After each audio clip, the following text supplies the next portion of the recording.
So yes, no, my video was on. Okay, and then have you got a screen share? Yes, like, so you can see me here, can't you? Yes, yes. So right. I go to share content, share screen. Okay. And so can you, and oh wait, here we are. Maybe I had to press start broadcast. Okay, can you see my screen now? Yes, that's looking good. Yes. Okay, great. Sorry. There we are. You can There see we my are. screen. Okay, Yeah. sorry about that. That's all right. That's great. So today I'm just gonna talk about the one part of my MD Res, which is the development of a psychedelic compassion scale. This scale I want to, so essentially I'm working with James Rucker, who's doing he's got funding from NIHR to do a randomized control trial with the primary outcome to see if psilocybin with psychological support is different from placebo. And my MD Res is kind of looking at the kind of secondary outcomes and looking at the kind of context around that. And one thing I'm doing is developing a psychedelic compassion scale. And this is in order to sort of be used in the future as a predictor for response for psilocybin for depression. So in order to, when you sort of, what I'm going to present now is that I've done the first sort of part of development. And this involves the sort of identification of the domain of the scale. So what are the experiences that psilocybin gives that actually seem to be associated with improvements in depression? And then the item generation, those are all the creating the questions for those for the scale, and then content validity, and also I've done some pre-testing of questions. So so what do I think is the kind of important domain for kind of experiences which seem to improve depression in psilocybin when people take psilocybin?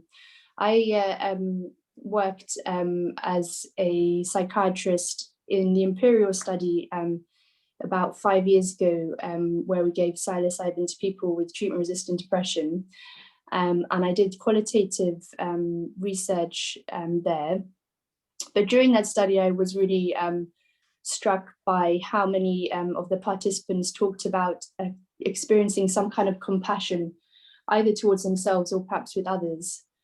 So it got me thinking that actually would kind of compassion, as already defined, be a good way of thinking about or quantifying the experiences that are important. There's a researcher called Kristin Neff who has defined compassion as self-kindness, common humanity, and mindfulness.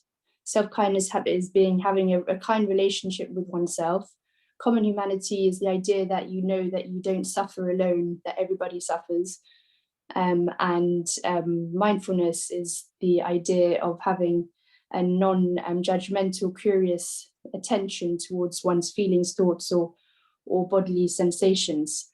So I'm just going to give you, so in kind of thinking about the domain and the kind of conceptualization of this, you can use both deductive and inductive processes. So that's deductive being kind of doing a literature review. So this would be thinking about the compassion literature, as well as the existing literature that there is, and what are the psychological mechanisms of change within a psilocybin experience. And then deductive, so that would be like bottom up. So what do people actually say about their experience? So this is from the qualitative research that I did at Imperial. And so this is a quote now from someone in the Imperial study, if you want to read it.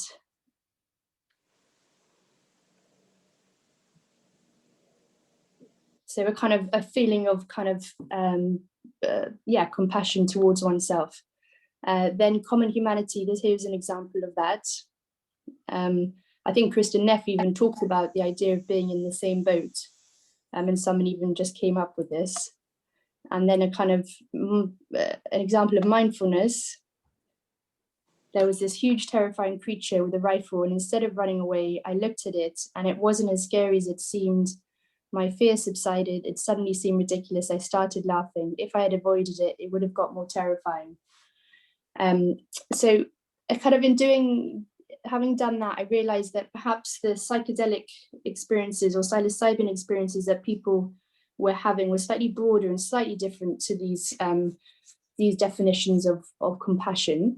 And so I've renamed them so the self-kindness I renamed inner therapist, because people were also having experiences where they felt like their kind of inner therapist was activated in a way that's kind of different to just sort of suddenly having a kind of relationship with oneself.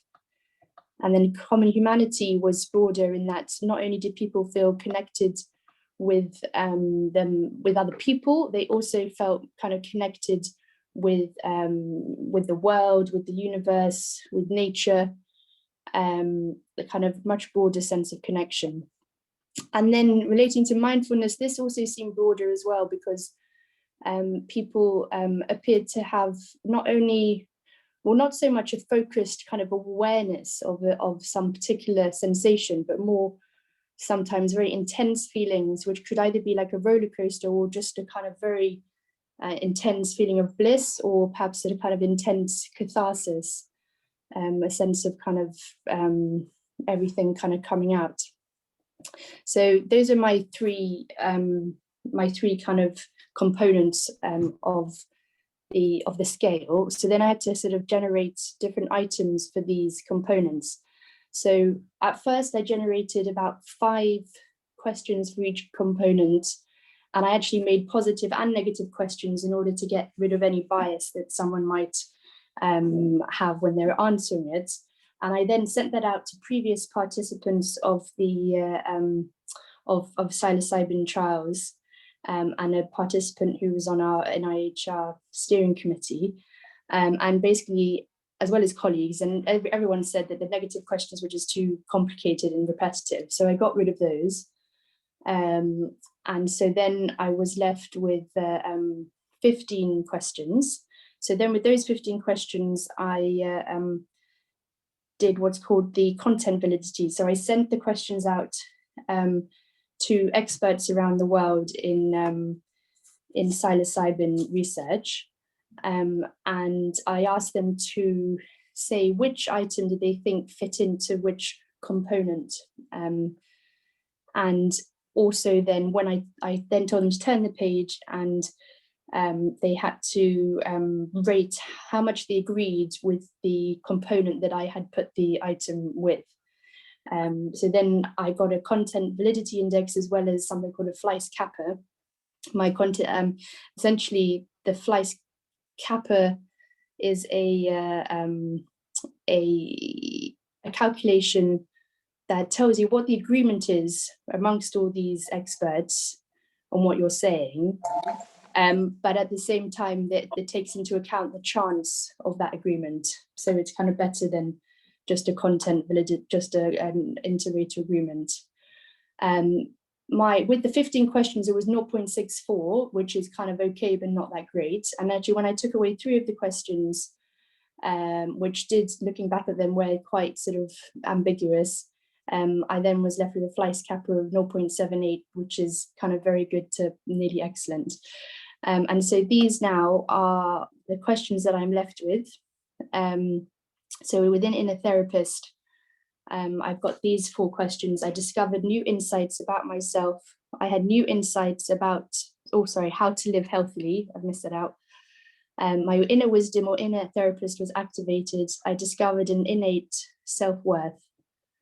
And then connection, I experienced feelings of love and or connection with others. I felt a connection with the world of universe. I felt a connection with something greater than myself. My consciousness expanded outside my own mind. And emotional experiencing, I experienced negative emotions, for example, anger, sadness, despair, transforming into positive ones. For example, bliss, ecstasy, peace, humor. I felt a roller coaster of different emotions. I experienced emotions and or memories that I had previously been avoiding either consciously or unconsciously. And I felt very intense emotions. So the next stage is to give this pilot questionnaire to the participants on our NIHR randomized control trial that hopefully will be starting soon, although it's still going through some of the processes before starting. And what I didn't say is that on the scale, they're answering on a Likert scale. So from I strongly disagree to I strongly agree, from 1 to 5, which is something that I changed with the feedback from participants as well, because previously that wording had also been a little bit confusing. So yeah, that's as far as I've got with that bit.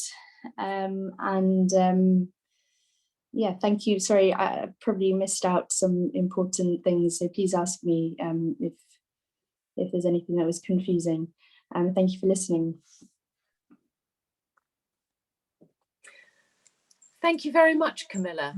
Can you stop your screen share now so that we can see you again? Great. Yeah, that was really interesting, and it's been quite a complex process you've gone through to kind of get down to the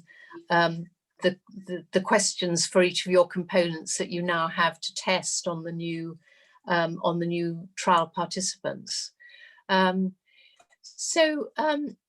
Let me just see, have I got any questions on the chat? No, I haven't. Right, if you'd like to ask a question, could you raise your hand, and I'll see if I can see you, or use the Peter Jones. Peter, would you like to ask your question? Yes, thanks, Claire, and thank you, Camilla. I wondered whether there are any scales that have been developed in this psychometric approach for similar domains. I don't know whether psychopathology is the right term, it's probably not, but for instance, with compounds like oxytocin, which have similar sorts of influence, but are more about compassion and connection to other people. So more outward looking, and what you've been working with is more inward looking. But I wonder whether you can learn from people who have had to go through a similar process of measurement development for these unusual areas. Thank you. Yeah, no, I haven't seen any scales for oxytocin in particular, but there have been, what I didn't talk about is that there are some other scales for psychedelics that already exist, like the mystical experience scale, and then actually some newer ones that have sort of started to come out because of this kind of renaissance in research in psychedelics. So the problem with the mystical experience scale is that it's just very much going towards, you know, this idea that we're going to have a mystical experience, and it's kind of it's ignoring slightly the other experiences that can happen, which are more perhaps psychodynamic, and perhaps more kind of cathartic. Sort of Bill Richards and Peter Gasser kind of have divided kind of psychedelic experiences into peak experiences and psychodynamic and cognitive. So I felt the mystical experience scale kind of missed out these other psychodynamic and cognitive changes. I mean, essentially, there were so many different ways you could kind of conceptualize it. And then there's also people who've created a scale called the psychological insight a questionnaire, and a friend of mine has done something called the connectedness scale. The psychological insight scale doesn't sort of, that one then seems to miss out the peak experiences, so it's kind of like either or. I would say the one that probably is closest is the one that Roz is doing, is the connectedness scale, but again that's centered around connectedness, and it's also, her scale is not so much looking at, hers is a general connectedness scale, which is sort of measuring how connected you feel in the last 2 weeks, whereas my scale is like specifically looking at, you know, what experiences you've just had within this kind of dosing session that lasted 6 hours. Thanks. But yeah, there's a lot, but sorry to kind of hopefully answer your question a bit. Poppy, would you like to ask your question? Hi, thanks, Camilla. I just wondered if in the QALY work or in any other studies, if there's a participant spoke about whether these kind of effects with compassion were lasting at all, if it helped them to kind of apply that in their daily lives rather than it just being during that kind of one experience. I just wondered if there was anything about that yet. Yeah, no, in the qualitative research, and yeah, sorry, I couldn't include that many quotes, but people definitely felt that this kind of difference in relating to oneself was something that really kind of made the difference, or this kind of perspective shift. However, it did, for most people, not everybody, but a lot of people, their depression would come back kind of after, you know, 6 months, or some people before. Some people would be like fine for a year and then kind of go back again, and so but they would still kind of remember the, you know, the kind of ideas that they had, but they couldn't quite still kind of feel them in the same way. But there was definitely also a sense that the depression outcomes, they might rate that their depression had come back and that the depression scales would be higher, but then at the same time they would also report that actually there was something slightly different, and they were still able to be kind of kinder towards themselves, which did make some kind of difference. Okay, thank you. I think we've got to move on now. So Camilla, thank you so much. Thank you very much. And best of luck with next year. So next is Kate Bailey. Now, is Norman Poole here to introduce you? I'm just trying to see. I know he was coming from a clinic and was only able to join for a really brief time, so he may not. I'm happy to introduce myself if that's... Are you? Yeah. Okay. Right, Kate, why don't you introduce yourself and then on we go. Hopefully sharing my screen now. Is that working? Yeah, that's working. You just need to get into... That's perfect, yes. Okay. Great. So thanks very much. I'm Kate Bailey. I'm a higher trainee in general adult and older adult psychiatry, and I'm spread across a number of different trusts. So I work clinically in East London, currently coming to you from the deep east in Newham from a dementia assessment unit, but my obviously I'm studying at King's, and the location for the research is going to be St George's Hospital in Southwest London and St George's Mental Health Trust. My supervisors are Tim Nicholson, Norman Poole, who may join a bit later, Thomas Craig and Virginia Etoff. And I'm looking at experiences, understanding and conceptual models in people with functional neurological disorders. And it's a mixed method study. And I'm sorry, I realize that title looks a bit shouty. I am excited about it, but I didn't mean it to come across quite like that. So just to explain a bit about what functional neurological disorders are, because they're a disorder that's changed names many, many times over the years. People might be familiar with the kind of term hysteria.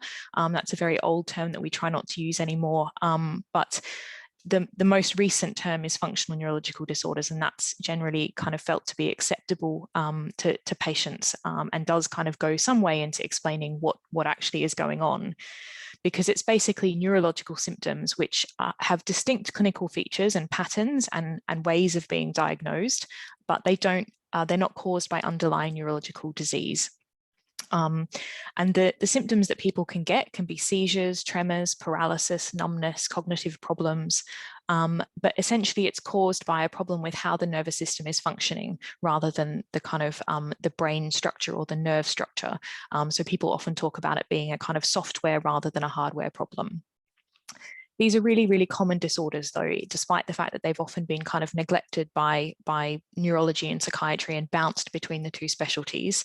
But they account for kind of somewhere between 6 to 16% of neurology outpatient clinic visits and are as common as multiple sclerosis. But they still do remain poorly understood, even though there's much, much more imaging research and kind of work into explanatory models and treatments. And the understandings that we do have are that whatever kind of model of explanation there is still an important aspect of kind of prior beliefs, expectations in how the symptoms will present and be perpetuated. We know also that people with these kind of disorders often feel that their symptoms are a mystery, they will be permanent, they have very little hope for what can happen. And we know that stigma is very high in this group of people, higher even in functional seizures compared with epilepsy, which is already a very stigmatized disorder. And that's similar for kind of levels of functioning and so on as well, and quality of life is very significantly impaired. FND Hope, which is a charity run by people with lived experience, found very common experiences of kind of being dismissed, disrespected, not believed, and stigmatized, including by healthcare professionals.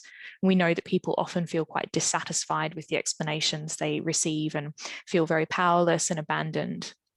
But like with other disorders, early diagnosis and high satisfaction with care and good engagement is of course associated with a more positive outcome. And St George's Hospital, where Norman works as a neuropsychiatrist, the FND service there run a novel multidisciplinary education session, which has recently been piloted and found to increase understanding, hopefulness, and belief in treatability. So we're going to be looking more at that education session. So the aims of my MD is to look at the lived experience of an understanding, conceptualization, engagement and needs of people with FND. And the other part of it is to look at the experience of people who have attended this education session and kind of how does that affect their understanding, conceptualization and kind of hope for the future. So it's very much an exploratory and hypothesis generating study. So overall, one of the background aspects will be to look at a scoping review of patient, family and public perceptions. And then the quantitative arm of the study is to look at illness perceptions and engagement, quality of life, functioning and stigma experiences in people before, immediately after, and also a month after attending the education session. A qualitative study of experiences and reactions to completing the questionnaires. Sorry about that phone ringing, which I'll explain a bit more about shortly, because that's the additional aspect that I've added in since last year. We're doing qualitative exploration of people who've attended the session through focus groups, and then also a qualitative exploration of the lived experience of people through in-depth individual interviews. So there's a lot going on, but I have got people helping me. So the quantitative study is, as I said, kind of before, immediately after, and then a month later when people have attended, and I say attended because it's now been moved online, the education session. So we're looking at their illness perceptions, their mood, measures of disability, experiences of stigma, and we're doing that online, hopefully via REDCap. Just to explain a bit about the kind of illness perception side of things. So the IPQ, the Illness Perception Questionnaire revised, is based on Leventhal's common sense model of self-regulation. It's a bit of a mouthful, but it's a widely used kind of understanding of how people respond to illness and has different kind of aspects in terms of how people make sense of their experiences, how hopeful do they feel about kind of treatability, and it is sensitive to change. So it's one of the things that often gets looked at in terms of when someone's had a treatment program, both in mental health and physical health disorders, to see whether it's kind of helped their beliefs about their illness.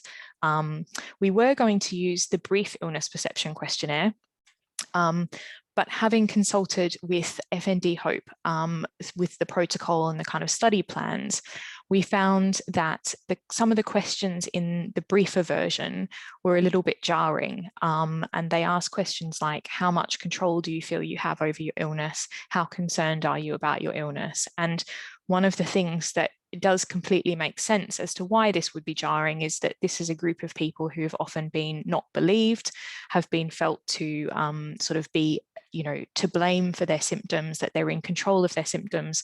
So asking questions like this was actually a bit problematic and a bit jarring. So however, we know that understanding illness perceptions is still important, so we need to try and understand that and find a way to measure it. The IPQR goes into much more depth and is a bit more nuanced. So that was one thing that we agreed. And the other thing that we agreed is to add this additional aspect, which is called Think Aloud qualitative interviewing.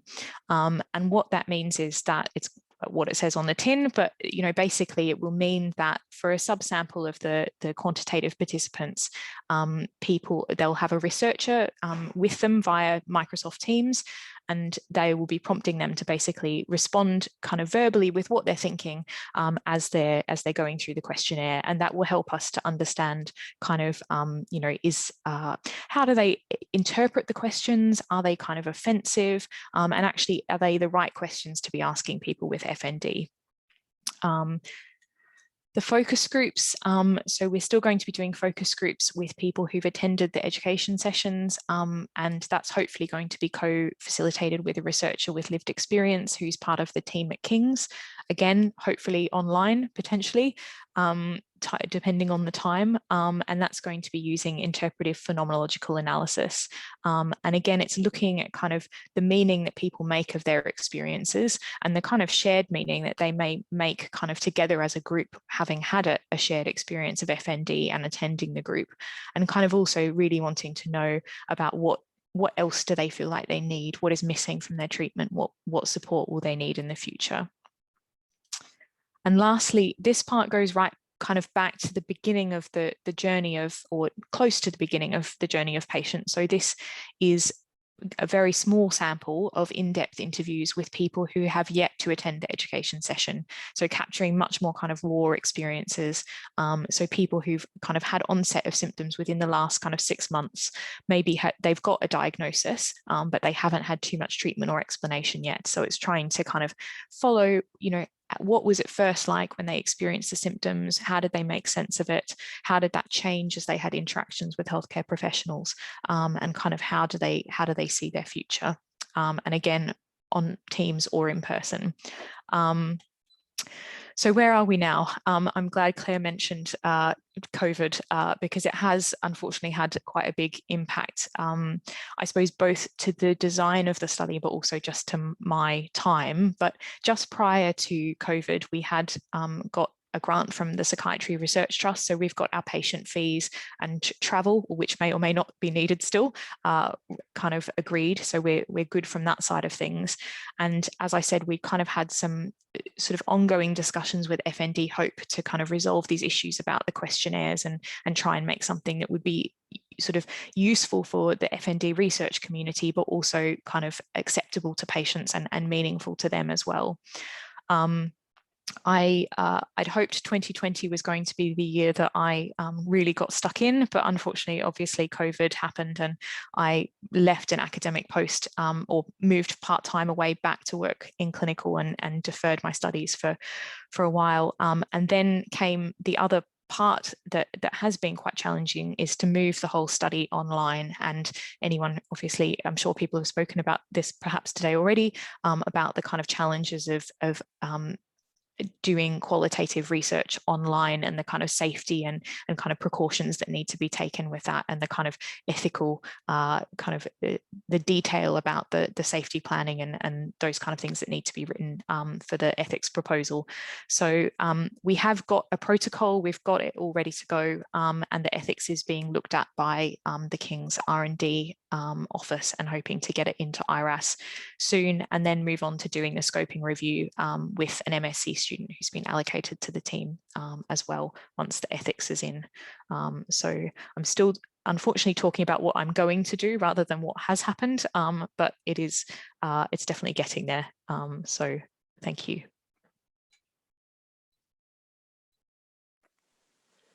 Thank you very much, Kate. Can you stop your screen share so we can see you? Great. Well, that was really fascinating, but my goodness, what a challenge to get everything online and so on. And I mean, my guess is that this will have an impact on how we conduct research in the future, that there may be some things which are really we can readily do using online work, which could be really interesting to see.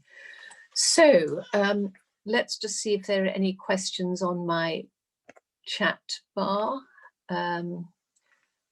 No, so could you please raise your yellow hand, Victoria? I can see you, Hello. Victoria. Sorry, I pressed the clap button instead of the raise hand, but I am clapping as well. I'm very impressed by all of the presentations today so far.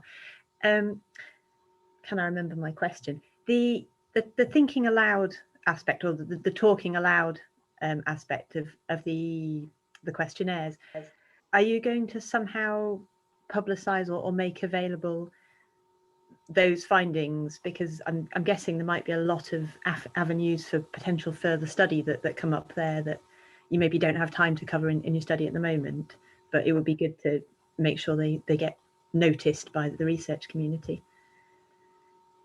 Yeah, definitely. I think it's a technique that I came across that I think is definitely, it's been used in educational research and has been used with the IPQ to kind of make it more specific for particular disorders, so like AF and diabetes, to kind of adapt it for that purpose. But absolutely, because I think that there was recently a systematic review of outcome measures for FND, and IPQ is recommended as one of the things that's included in outcome measures for services to be using. So it's definitely really important if we kind of identify, are there questions that need to be adapted for this group of people? And yeah, and my hope, we do have a researcher who's got lived experience of FND who is hopefully going to help with that aspect of things. So moving that forward and analysing those interviews with me as well. So yeah, definitely. Okay, any other question? Can you raise your hand if so? Sarah Peters, I can see your hand. Hi, thanks, Kate. That was really interesting.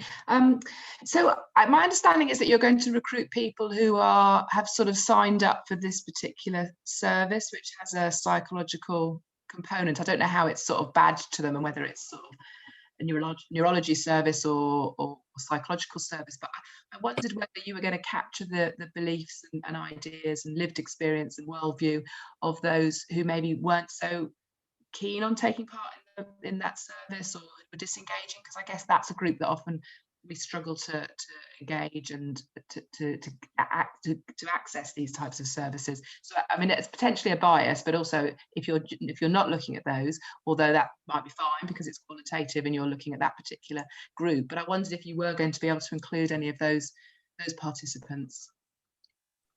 I think it's a really good question. I think the service itself is kind of at St George's Hospital, but also run jointly with the Mental Health Trust. So it's made up of kind of neurologists and neuropsychiatrists and psychologists and OTs and physios. I think it's a tertiary referral service, so it's there's a wide kind of group geographical region of people coming. I think if anything, it's that people will want to come and not be able to get there rather than the other way around, because I think it's my sense is that this is a group of patients who would really want the help that's being offered for the disorder, and it's kind of presented in a way that's quite acceptable. But yeah, we're definitely only going to be capturing people who are actually coming to the service. Having said that, I think and the education session that's offered is is a standard part of the treatment. So we will need to be making sure that we look at who doesn't attend and who may attend, but then who doesn't agree to do part of the quantitative measures and so on. But yeah, we are missing out on all those people that aren't with services. So it's an important point. Thank you, Kate. Well, we've got to move on now. So best of luck going forward with the project. And we've now got Nuala Kane, and Gareth Owen is here. Hi, Gareth, and is going to just. Okay. Hi, Claire. Can you hear? Just to check. Yeah, that's fine. Thank you. So great pleasure to be here. I'm sorry I missed the morning. I mean, it's a clinical day for me, but I've always enjoyed the Scholars Day a lot, and it's admirable how it's all moved online like this. So my name's Gareth Owen. I lead a research group at the Institute of Psychiatry at King's, the Mental Health Ethics and Law Research Group. And it's a great pleasure to introduce Nuala Kane. Nuala is a psychiatrist. She's a higher trainee in psychiatry at the South London and Waterley NHS Trust, and an MD Res student and at King's. And she has a project on mental capacity, which is, I think, probably a concept that is familiar to people, very familiar to people now, because it's been made familiar by the Mental Capacity Act. It's an area where mental health or psychiatry is meeting law and also ethics. And there are a range of issues, from policy ones to quite theoretical issues, but also very importantly, practical issues. And this kind of research that Nuala's been doing has the potential to impact on practitioners, the clinicians of all kinds, but also judges. So it's an area of research that's going in lots of different directions. So without further ado, I'll hand you over to Nuala, and then there's going to be a bit of chance for questions after the presentation. Nuala. Hi there. So thanks very much, Gareth, for that introduction. So I'm trying to share my screen now. Maybe if I could just get some feedback on whether you can see that. Fine. Yeah, that's great, Nuala. Okay. Great. Okay, good. That's the first challenge over. Yeah, thanks very much, Gareth. So as Gareth said, I'm focusing on mental capacity, and specifically contested and complex capacity assessments.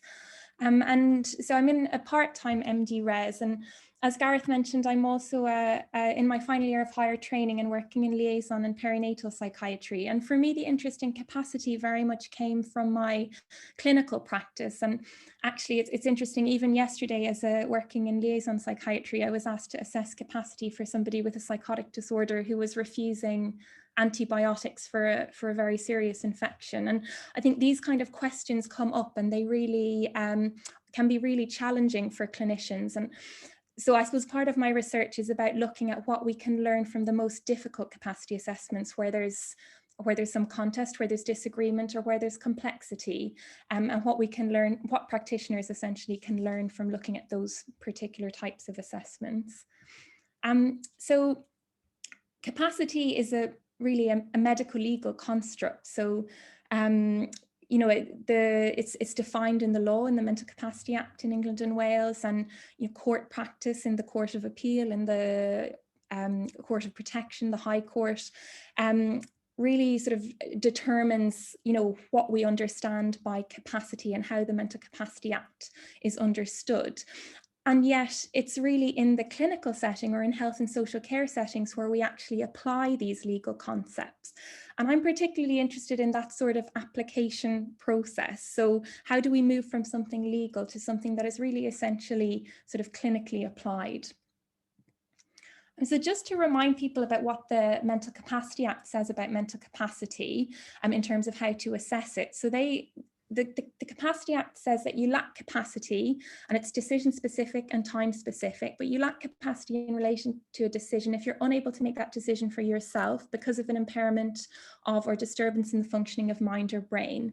And it further specifies inability to make a decision as inability to understand, retain, use or weigh relevant information, or to communicate that decision. So essentially the language of the law is quite clear, but what's not so clear is how you apply that to real life, to clinical practice. So there was a number of phases in my research, and I've presented on previous Scholars' Day on some of the sort of previous phases of the study.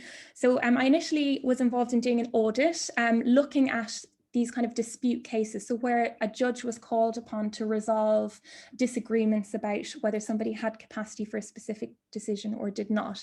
And we were really looking at, you know, how the judges grappled with these issues and whether they sort of met the standards that were in the law themselves in terms of thinking about whether the person had been supported, for example, in terms of citing specific inabilities like user way or understanding that were at play in that particular case.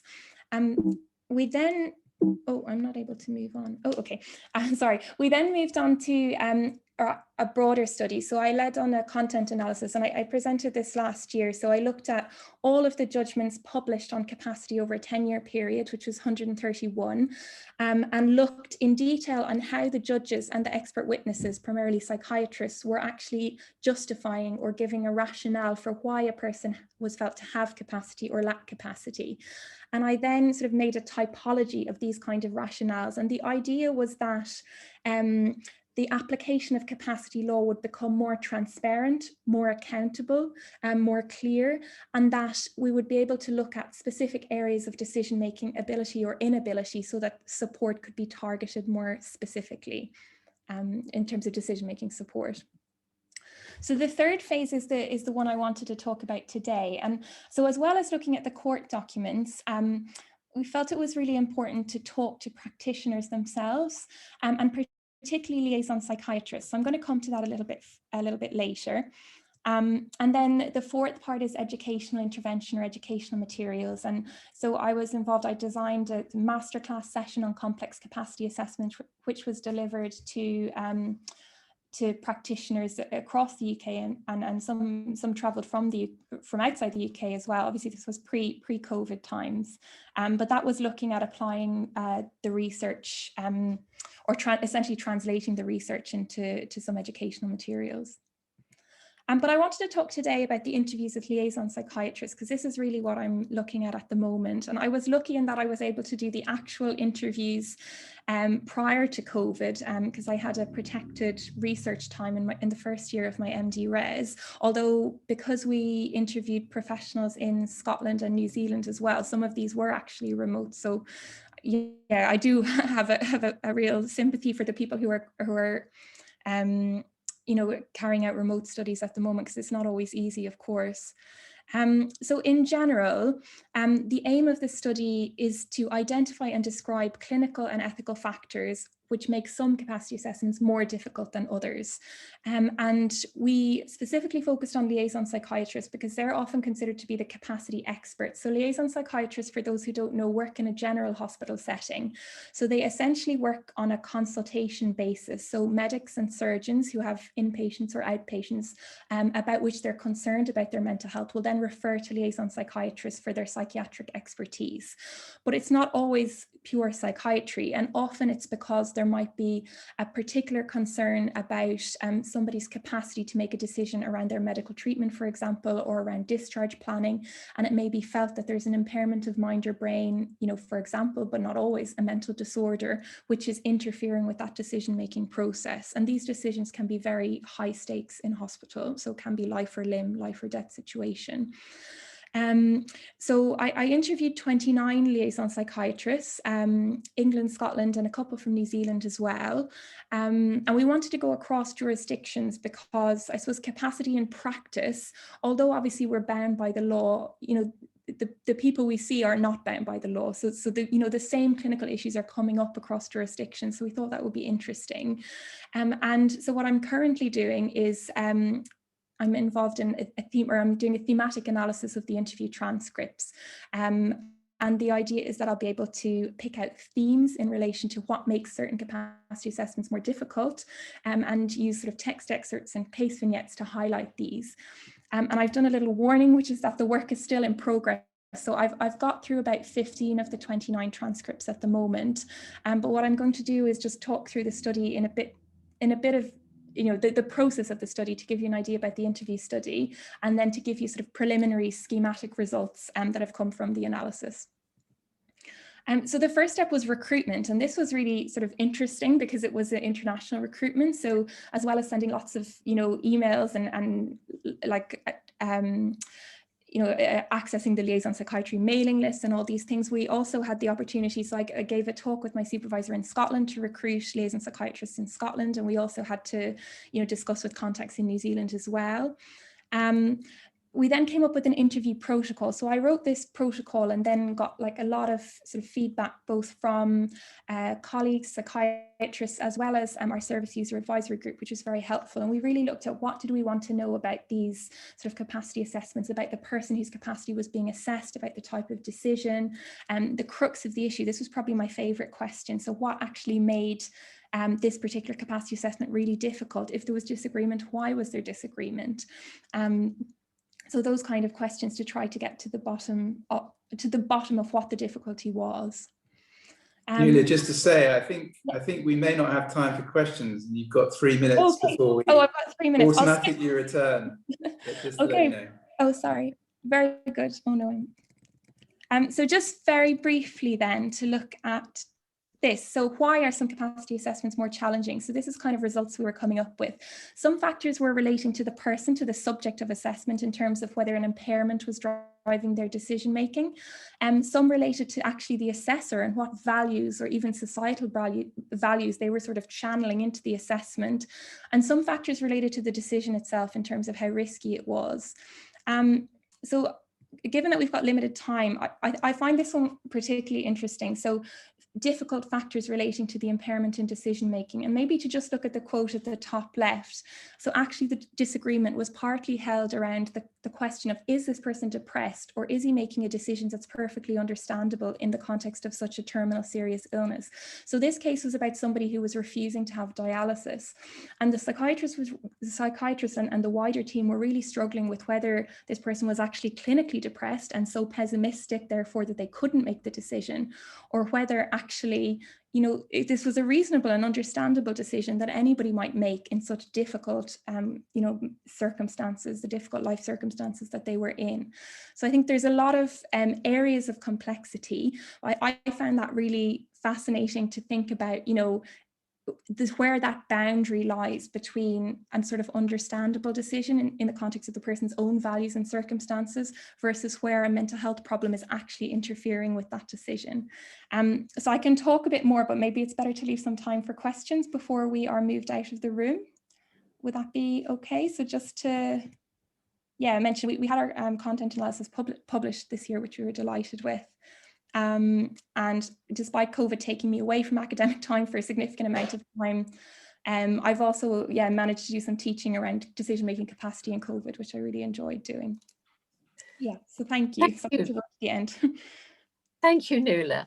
I'm sorry that our time is so tight and we have no flexibility because of the thing.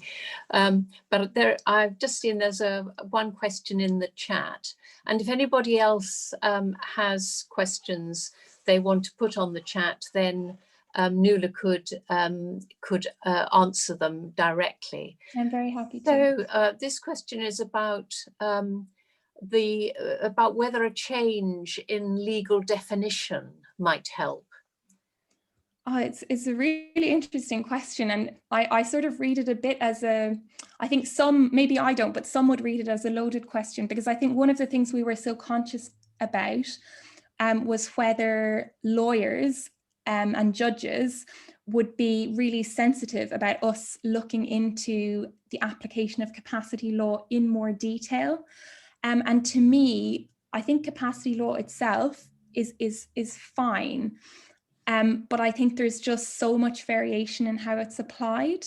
And I think we can give clinical guidelines in how to apply the law without changing the law itself. I think, in terms of the typology of capacity rationale, so looking at different abilities around capacity assessment or around decision-making abilities, I think we can give guidelines around that don't interfere with the law.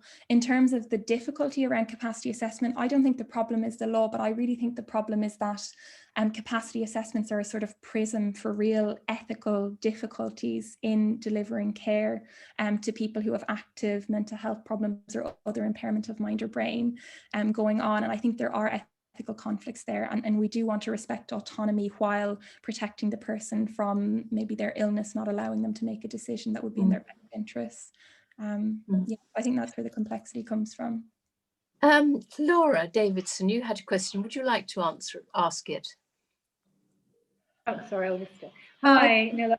I'm actually the other co-founding trustee of Mental Health Research UK, and I'm a mental health and court of protection barrister. So I know Alex Rutkin. I see that you've done a paper. Yeah, I just wanted to check what you meant when you said that the people you were interviewing weren't bound by the law, because the psychiatrists would be bound by the law. They'd have to apply that test. Yeah, of course. I hope that I didn't say that, but maybe I did in error. So do you mean when I was talking about the fact that it was cross-jurisdictional? I think it was just before that. So it was just when you mentioned, when the screen said that you also interviewed psychiatrists from New Zealand. Okay. So psychiatrists are, of course, bound by the law in the jurisdiction in which they practice. I think the point that I was making is that clinical presentations are universal. So a patient isn't going to present a certain way because the jurisdiction in that area is a certain way. So I think the clinical situations that come up in England and Scotland and New Zealand can be very similar in terms of treatment refusal, for example. But of course, psychiatrists are bound to operate within the law in which they practice. I think the capacity issues and the ethical issues, I think, are trans-jurisdictional. That was the point I was trying to make. Is that clear? Yeah, thank you. Okay, well, I think we're about to be cut off and put back into the plenary session. So thank you very much indeed, Nuala, and best of luck with going forward with the project. And thanks for coming, Gareth. Good to see you. So thank you all very much indeed. It's been a really interesting session, and we're now going back to the plenary session where we've got the 5-minute thesis.